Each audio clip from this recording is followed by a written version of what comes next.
And this is an excerpt of what I endure now when I'm campaigning, trying to meet with Minnesotans.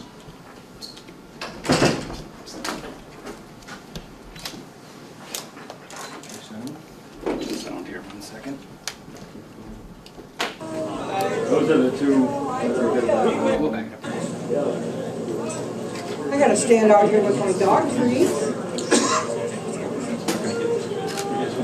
There are the two Republican tractors here, both filming. You can see there's someone behind them, the people walking along the path who are, may actually be trying to access and come talk to me, but are prevented from doing so, blocked from doing so because of the two Republican cameras. Notice also they wear no identification, so no one knows about the fact that they're not part of my staff, my group. Senator, could you move back? Can you see? Can you move to the microphone? Can you move back? Sorry. I gotta stand out here with my dog treats. This is my booth. This is the booth that I've rented at Game Fair. You can see how close they are to me. Here I am standing inside the tent that I've rented Game Fair. Go ahead, Ed. And you see how close they're standing. See, people can't get by. They're walking around, having to walk around the tracker. Going through a lot of doggy treats. Again, here's the other tracker trying to walk by. And your schedules. Knocking around. They love them. I think we'll go because last year they made a point about how ducking important around it is not to block the traffic. And with two Republican tractors standing A young man going by is the father's waiting there to get separated from his son because he can't get by the It's tractor. disrespectful of people blowing. It's just very disruptive. Just keep going, turn the sound on. I gotta So stand out here with my dog treats. we're just gonna keep playing that loop where you can see it. Obviously this is an attempt to harass me and prevent me from just campaigning and having normal discourse with the people of Minnesota. There are other scenes where they're standing 6 feet away, 5 feet away from someone having a conversation with me, intimidating people from asking me questions, blocking people from access to me. I think Minnesotans want a fair and decent campaign here. And I think Minnesotans know it's an unfair political tactic that has the effect of harassing me and preventing me from conducting my campaign, and prevents Minnesotans from their right to approach me as a candidate and ask me questions without having a camera in their face, a camera with somebody who's not properly identified. So my campaign is now, at this time, delivering a letter to the chair of the Republican Party and the chair of the Emmer campaign, and my campaign manager, Dana Anderson, will read the contents of that letter.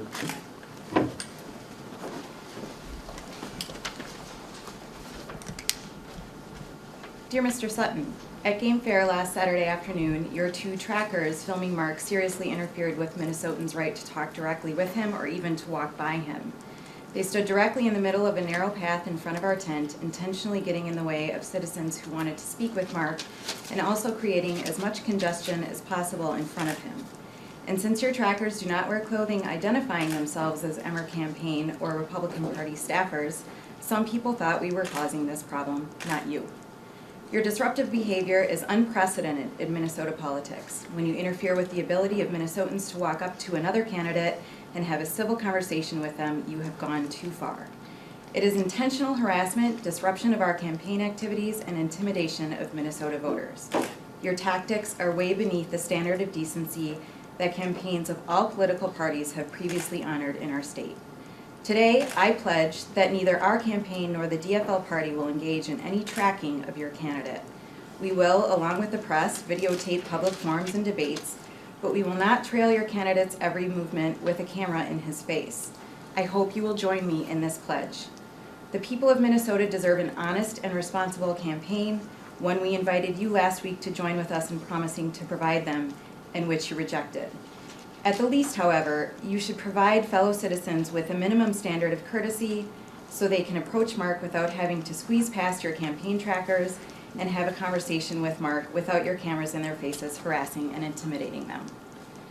If you still insist upon videotaping Mark's every movement with not one but two of your trackers, then you should at least agree to honor basic rules of minimal decency like 1, having your trackers keep a respectful distance from Mark and the citizens speaking with him, so citizens won't feel intimidated and harassed by you.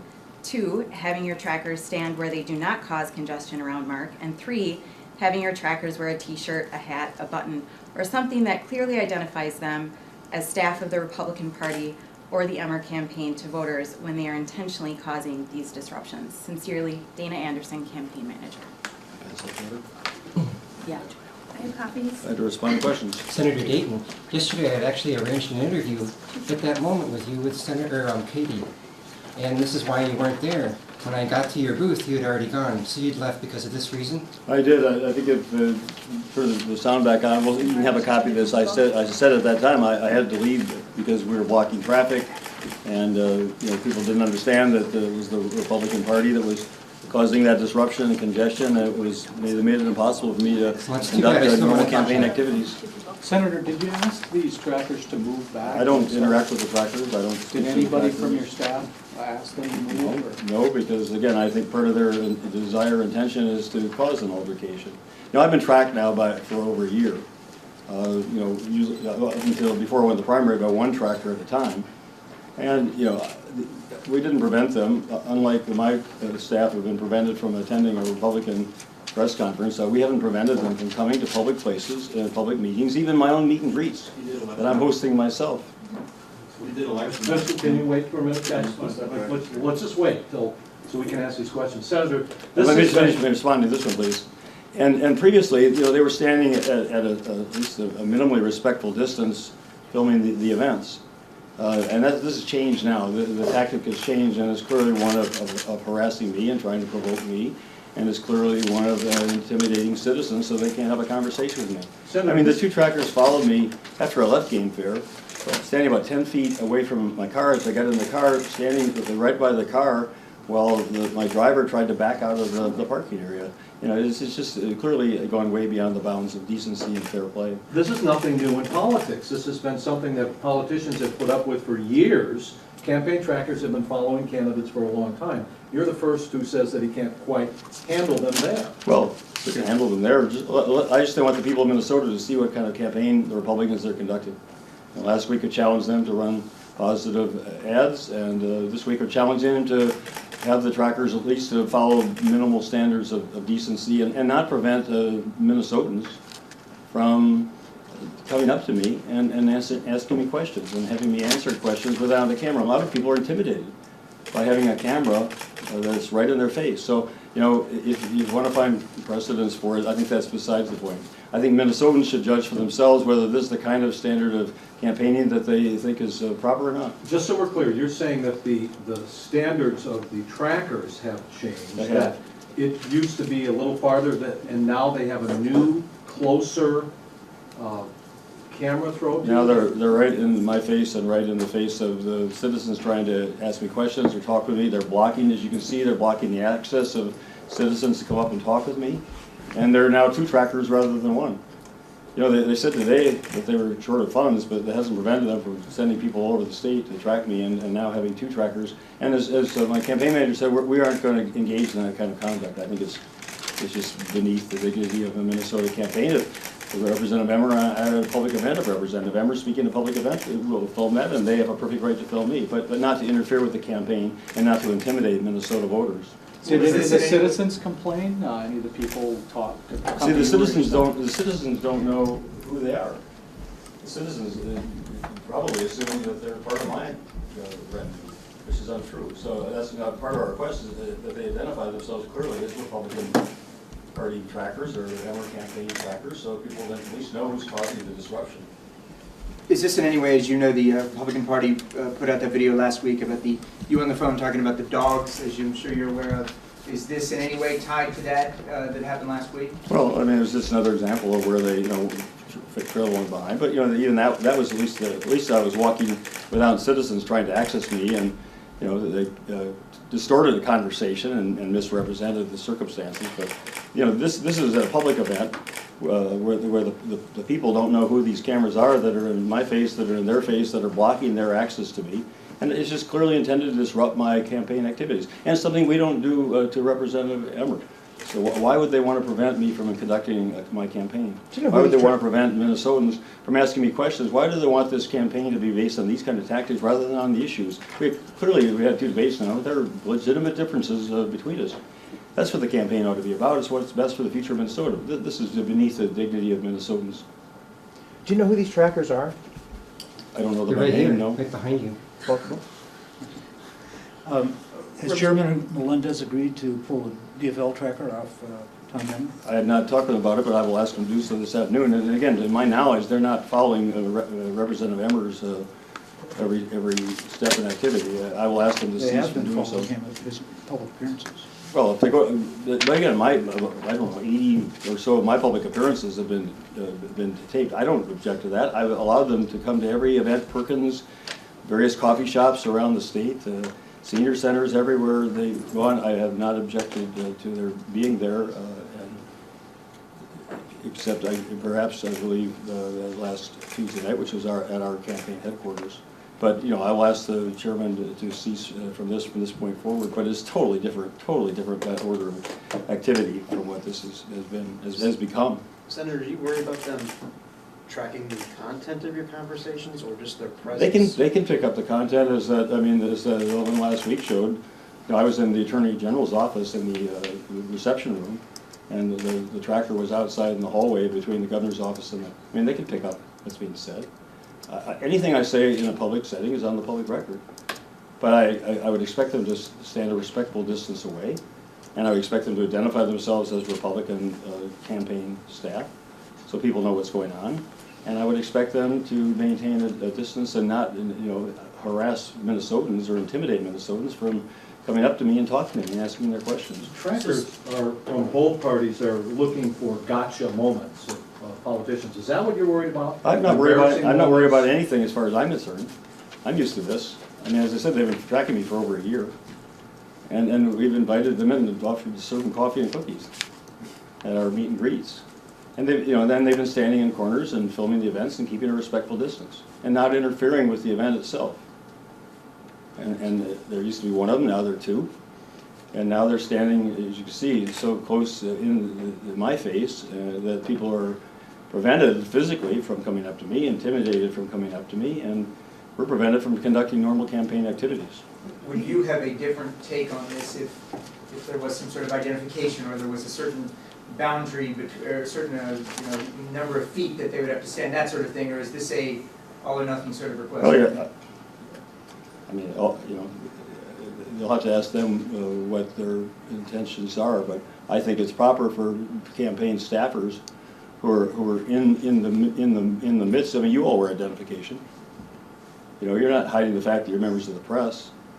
I mean, people would normal citizens don't understand that this kind of activity goes on. It may be commonplace for you, but a citizen who sees cameras standing in their way as they're trying to walk by me at Game Fair would naturally assume that those are my staff filming me and blocking their right of way along the pathway, or blocking their access to me. So at least if they're wearing, they've got the Emmer T-shirts. If they're wearing Emmer T-shirts, clearly identifying that they're Republican operatives, then at least the public can judge for themselves whether they're behaving appropriately or inappropriately and take that into account. And if they were, would that be okay with you? Well, I still think they should maintain a respectful distance. And I think they should not prevent me from having a campaign activity, and I think they should wait till I'm done with my press conference before they talk to you. Sir, just to be clear, so you're not saying that they didn't have a right to be there, you're saying that you wanted them to be farther away so folks can interact? They certainly had a right to be there. That's public ground. Well, Game Fair, it's not public, it's Game Fair's site. But I've never objected to their being there. As I say, we've let them come into Perkins and other places where we've been hosting events for a year now. And they maintain respectful distances, and they have not been obstructionists. Has your campaign ever tracked other candidates? Not in the sense of following somebody's footsteps. We've filmed events where people are speaking, and we filmed the public part of those events. Public events. We never tracked Representative Tenzer or Speaker Keller or other DFLers. Or Emmer or any of those. And did you follow them? Did your trackers follow them to their cars? No, never. To other places outside the event? No, never. But when they tape, do they wear Dayton or DFL IDs? The only time we've had a couple people there just in the crowd, they have not worn Dayton IDs, but they're just part of a retinue of people filming. Do DFL trackers wear I don't know. DFL IDs? I don't know. Are you gonna request that? I will do that, absolutely. I'm going to request that they just appear at events. Again, I haven't had any contact with the DFL until, last Wednesday. So I've had no, control over what the DFL has been doing or not doing up until this time. But I will insist that they both film only public events, public forums, or other occasions where Representative Emmer is speaking in a public setting, and that they wear proper identification. If you insist, that doesn't mean they have to do what you want. Is that The right? DFL party? DFL? I'm very optimistic that they will follow my lead in this. Senator, why is this the most important issue in the campaign right now? Because it's preventing my ability to conduct a meaningful campaign. I mean, it's just gotten out of hand. This is going on for a year, as I say, and now it's reached the point where they've just crossed the line. I'll encourage Minnesotans to watch this, and they can judge for themselves whether this is meeting a proper standard or not. The people of Minnesota will ultimately be the judge of these campaigns and how we've conducted ourselves, and whether it's been proper or improper, whether it's a dignified campaign. And people ought to be able to conduct their own campaigns without interference from the other candidates. And we can have our differences of views, and that's proper, and we'll have forums to discuss those. But to be doing this, as I said, I'm repeating myself, is cross the line. And that's why it's necessary to bring this to the attention of the people of Minnesota and hopefully put a stop to it, or at least back it off so it's being conducted properly and within boundaries of fair play. Can you give us And tomorrow we'll be on deck on issues such as up at the Minnesota Chamber of Commerce, so we'll be talking about, once again, about when Representative Emmer is going to provide a plan for balancing his budget. And if they got extra staff around to be tracking me, maybe they'd be better spent helping him try to figure out how to come up with $6 billion of budget savings. We do a lot more good for the people of Minnesota. Thank you very much. Do you want to respond to that at all? I'll respond in the hall.